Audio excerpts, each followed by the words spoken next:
C'était une bénédiction, j'étais aux anges. Jay-Z m'a prise à part et il m'a dit « Tu sais, ça n'arrive jamais. Ne te fais pas d'illusions. Ne te repose pas sur tes lauriers. » Même si ça marchait, là, il ne voulait pas que je sois déçue par cette industrie.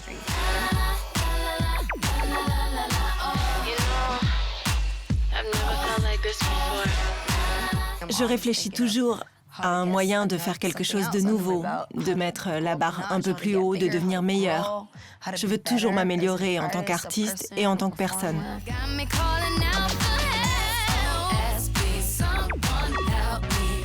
Je me remets en question en permanence. À ce stade, Rihanna avait produit plusieurs singles qui ont cartonné, mais elle n'avait pas encore d'album classé numéro 1 à son palmarès. Ça n'allait pas durer, puisqu'elle avait commencé à travailler sur Good Girl Gone Bad.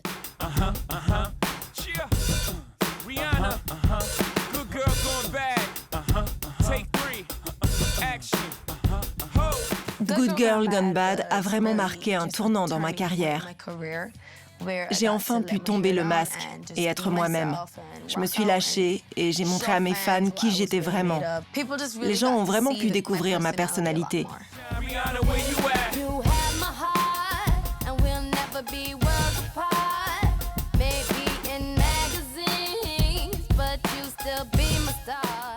Cet album s'est vraiment fait sans aucun effort. On a tout enregistré très vite. C'était tellement naturel. L'album a reçu un très bon accueil et je pense que les gens ont aimé me voir sous un nouveau jour. C'est on ne peut plus vrai, et ce, dès la sortie du premier single, Umbrella.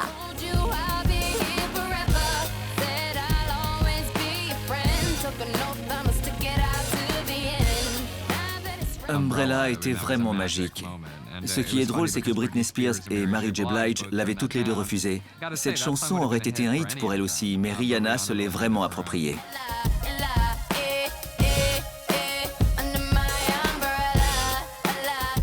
Umbrella est une chanson addictive. Quand ce morceau est sorti, on l'entendait absolument partout. Une chanteuse qui est capable de rendre cool des onomatopées de ce genre mérite vraiment un Grammy Award.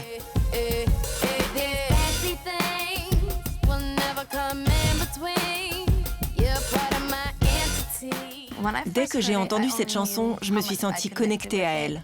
Je l'aimais tellement, j'étais impatiente de la chanter quand je l'ai entendue.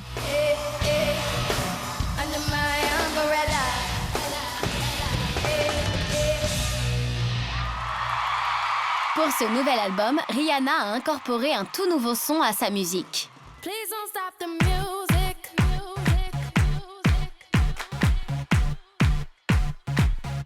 Pour Good Girl Gone Bad, Umbrella a bien aidé. Mais ensuite, tous les autres singles de cet album ont été magiques. Elle a donné un côté plus sombre, mystérieux et presque dérangeant au R&B, et c'était quelque chose de complètement nouveau à l'époque.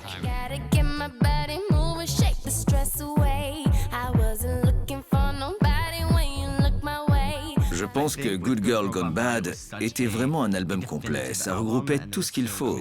Il y avait des ballades et d'autres morceaux presque agressifs. On se prenait tout ça en pleine face. Et malgré ça, on voyait encore la gentille fille qu'elle était au début. Les gens oublient à quel point elle est jeune, parce qu'il y a ce truc dans son attitude qui montre qu'elle a une force à ne pas négliger.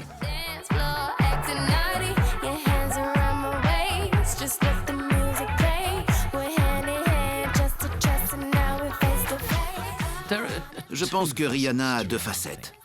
D'un côté, elle est incroyablement belle. Mais elle compense ce côté glamour et inaccessible en gardant vraiment les pieds sur terre. Le fait qu'elle arrive à combiner les deux fait d'elle une artiste exemplaire et digne d'admiration.